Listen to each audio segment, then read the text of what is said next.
Hello students, welcome to my channel. So today we are going to take some questions which are given between your topics and some examples from your NCERT book. These questions are very important for your concept. Please solve these questions for your concept. So taking first question, distinguish between speed and velocity. I have already explained this question in my previous videos. सो आप previous video में जाके इस question का answer आसानी से देख सकते हैं, जहाँ पर मैंने इसको बहुत अच्छे से एक्सप्लेन किया है. Coming to the next question, under what conditions is the magnitude of average velocity of an object equal to its average speed. Average velocity and average speed के लिए कौन कौन सी कंडीशंस हो सकती हैं जब ये दोनों वैल्यू जो है मैग्नीट्यूड में इक्वल हो जाएंगी. ठीक है, तो डिफरेंस क्या होता है basically average speed and average velocity में, दैट की वेलोसिटी जो होती है वो वेक्टर क्वांटिटी है एंड उसके अंदर हम लोग डायरेक्शन को भी इंक्लूड करते हैं. तो जब डायरेक्शन इंक्लूड करते हैं तो देखिए यहाँ पर अगर कोई ऑब्जेक्ट है वो अपना मूवमेंट स्टार्ट करता है, यहाँ से इस तरीके से मूवमेंट स्टार्ट करता है और एक पर्टिकुलर डायरेक्शन में जो है मोशन कर रहे हैं. अगर यहाँ इसकी डायरेक्शन को चेंज ना किया जाए, पूरा थ्रू आउट जर्नी वो सेम ही डायरेक्शन में मूवमेंट करे इस तरीके से, ठीक है, तब तो क्या होगा, यहाँ पर डिस्टेंस और डिस्प्लेसमेंट जो है वो उसकी वैल्यू सेम आएगी. डिस्टेंस और डिस्प्लेसमेंट की वैल्यू अगर सेम आएगी तो स्पीड और वेलोसिटी की वैल्यू भी सेम रहेगी, क्योंकि वेलोसिटी इक्वल्स टू तो होता है हमारे पास में डिस्प्लेसमेंट अपॉन में टाइम एंड स्पीड होता है डिस्टेंस अपॉन टाइम. तो अगर डिस्टेंस और डिस्प्लेसमेंट अगर सेम हो तो यहाँ पर एवरेज स्पीड और एवरेज वेलोसिटी की वैल्यू सेम रहेगी.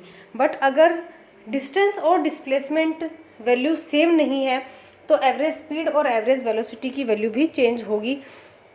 तो एक तो हमारे पास में पॉइंट हम लोग इस तरीके से राइट कर सकते हैं कि एक पॉइंट हम लोग यहाँ से राइट कर सकते हैं कि अगर डिस्टेंस और डिस्प्लेसमेंट की वैल्यू सेम है तो यहाँ पर average velocity and average speed की वैल्यू भी सेम होगी.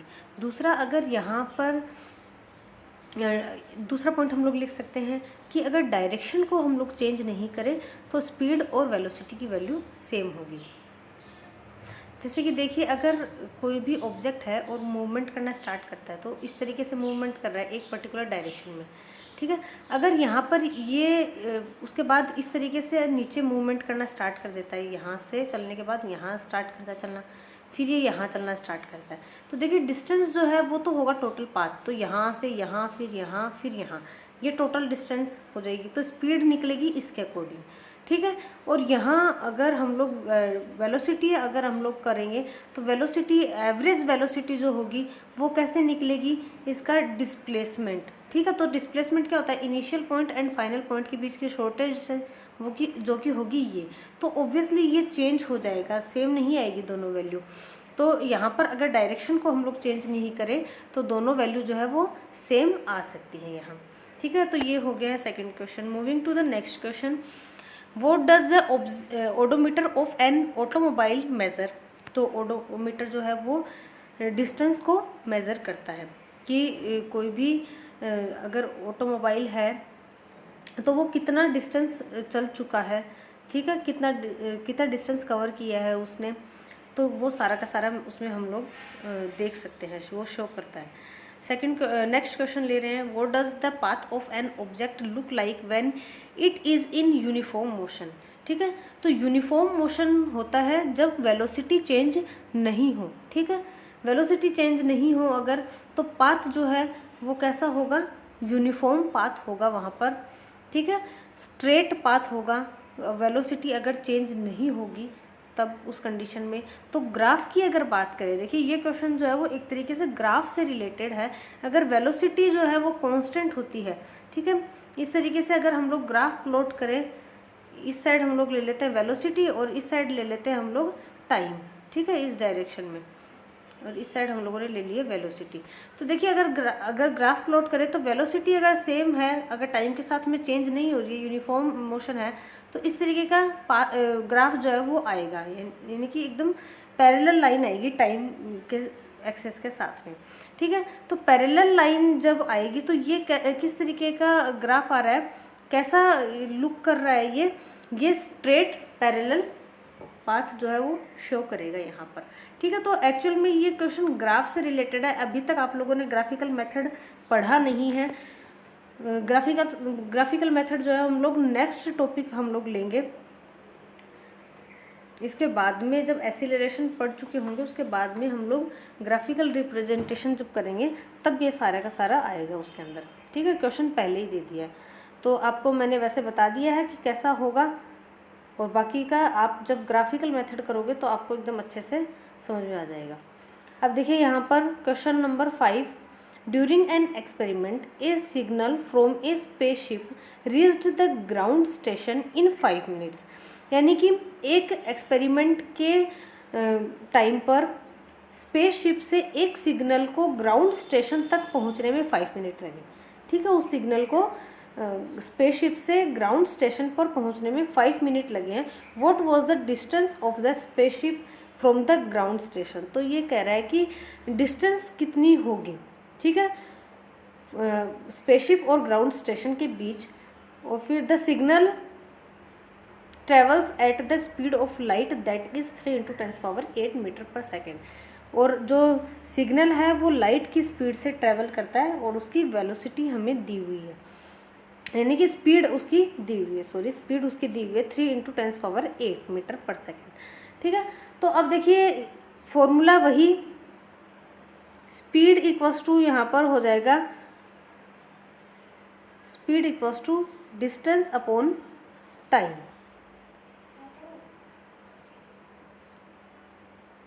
उसी फॉर्मूले से हम लोग कैलकुलेट कर सकते हैं। स्पीड हम लोग को दी हुई है, टाइम हम लोग को दिया हुआ है, तो डिस्टेंस हम लोग यहाँ से मेज़र कर सकते हैं। तो देखिए स्पीड कितनी दी हुई है 3 × 10⁸, और इनटू में टाइम कितना दिया 5 मिनट। अब क्योंकि स्पीड जो है वो मीटर पर सेकंड में दी हुई है, यानी कि सेकंड में हमें चेंज करना पड़ेगा इस टाइम को। तो 5 मिनट है, उसको सेकंड में चेंज करेंगे तो 5 × 60 और वो हो जाएगा 300 सेकेंड। तो इसको 300 से मल्टीप्लाई कर देते हैं। 300 से मल्टीप्लाई किया तो ये हो गया 9 और 10 पावर हो गए हैं यहाँ पर 8 और ये 2 10 पावर 10। ठीक है, तो ये आ गया है हमारा आंसर। डिस्टेंस हमें पता चल गई, और ये किस में आएगी, मीटर में आएगी। 10 है, देखिए इस फॉर्मूले से हम लोग ये सारा सब कुछ कैलकुलेट कर सकते हैं। ये मैंने आपको पहले भी बताया था कि ये फॉर्मूला काफ़ी यूज़फुल है, क्योंकि इस फॉर्मूले इसी रिलेशन से हम लोग जैसे डिस्टेंस अगर दी हुई है, टाइम दिया हुआ है तो वेलोसिटी मेज़र कर सकते हैं, डिस्टेंस वेलोसिटी दिया हुआ है तो टाइम मेज़र कर सकते हैं, अगर टाइम और वेलोसिटी दिया है तो डिस्टेंस जो है वो मेज़र कर सकते हैं। ठीक है, तो इस तरीके से ये फॉर्मूला काफ़ी यूज़फुल है। मैथमेटिक्स में भी आपको काफ़ी यूज़ आता है ये फॉर्मूला। उसके बाद कुछ एग्जाम्पल, 2 एग्जाम्पल आपके दिए हुए हैं इसी टॉपिक पर बेस, जिनको भी आज हम इस वीडियो में कवर करेंगे। So example 8.2, the odometer of a car reads 2000 kilometre at the start of a trip and 2400 kilometre at the end of the trip. If the trip took 8 hours, calculate the average speed of the car in kilometre per hour and metre per second. ठीक है, तो यहाँ पर क्या दे रखा है कि एक ओडोमीटर जो है, मैंने आपको बताया कि कितनी डिस्टेंस मेजर कर चुका है वो हमें शो करता है ओडोमीटर। ठीक है, तो जब वो ट्रिप स्टार्ट कर रहा है तब उसका ओडोमीटर जो है वो 2000 किलोमीटर को शो कर रहा है, यानी कि 2000 किलोमीटर वो ट्रिप स्टार्ट होने से पहले ही चल चुका है, तो उसको हमें उसका यहाँ पर कैलकुलेशन में इंक्लूड नहीं करना है हमें। ठीक है, और ट्रिप जब एंड होती है तो 2400 किलोमीटर चला है, तो डिफरेंस कितना आया, यानी कि जितनी डिस्टेंस उसने कवर की है ना ट्रिप में, वो एक्चुअल में 400 किलोमीटर ही है, क्योंकि पहले से ही 2000 पर था, उसके बाद आ गया वो 2400 पर। तो डिस्टेंस कवर्ड 2400 माइनस 2000, तो यहाँ से हम लोग ये बता सकते हैं कि इसकी डिस्टेंस आ गई है 400 किलोमीटर। ठीक है, किलोमीटर में दिया हुआ है। अब देखिए क्या पूछा है इसने, और टाइम भी दे रखा है, टाइम दे रखा है 8 आवर दे रखा है इसने। ठीक है, और हम लोग को एवरेज स्पीड जो है वो किलोमीटर पर आवर में भी और मीटर पर सेकेंड में भी कैलकुलेट करनी है। तो डिस्टेंस अपॉन टाइम, ठीक है, सिंपल सा है। तो स्पीड किलोमीटर पर आवर में तो काफ़ी आसानी से हम लोग निकाल सकते हैं। ये हो गया 400, अपॉन में टाइम है 8 आवर, तो ये हो गया हमारे पास में 50 किलोमीटर पर आवर। ठीक है, तो ये हम लोग आसानी से कैलकुलेट कर सकते हैं। अब बात करते हैं अगर मीटर पर सेकंड की। ठीक है, तो मीटर पर सेकंड में हमें कैलकुलेट करनी है इसकी स्पीड। तो देखिए 400 किलोमीटर है, तो ये हो जाएगा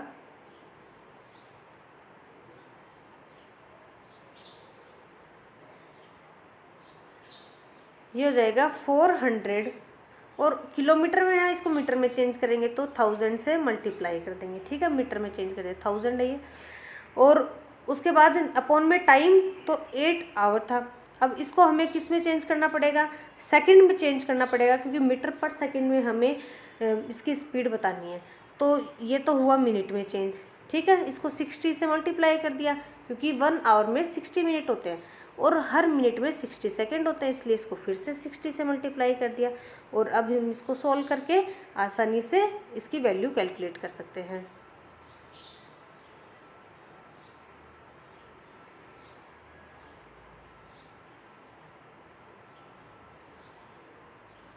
तो ये आएगा हमारे पास में 500 अपॉन में 6, ये हमारे पास में यहाँ पर एक 6 और भी है यहाँ, तो ये वैल्यू आ जाएगी हमारे पास में 500 अपॉन 6 इंटू 6। तो इसको आगे सोल्व करके हम लोग वैल्यू कैलकुलेट कर सकते हैं। तो इस तरीके से हम लोग वैल्यू कैलकुलेट कर सकते हैं।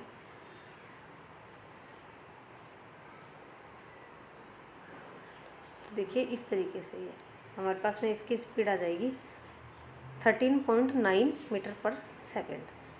The average speed of the car is 50 kilometre per our और 13.9 metre per second. Next question दिया हुआ है, Usha swims in a 180 metre इन 1 minute by swimming from one end to the other end back along the same straight path. Find the average speed and average velocity of Usha. तो वो 90 metre long pool के अंदर swim कर रही है और 180 metre 1 minute में एक एंड से दूसरे एंड तक 180 मीटर जो है 1 मिनट में कवर करती है, एक एंड से दूसरे एंड तक जाने में और फिर से वापस लौट कर आने में। Find the average speed and average velocity of Usha.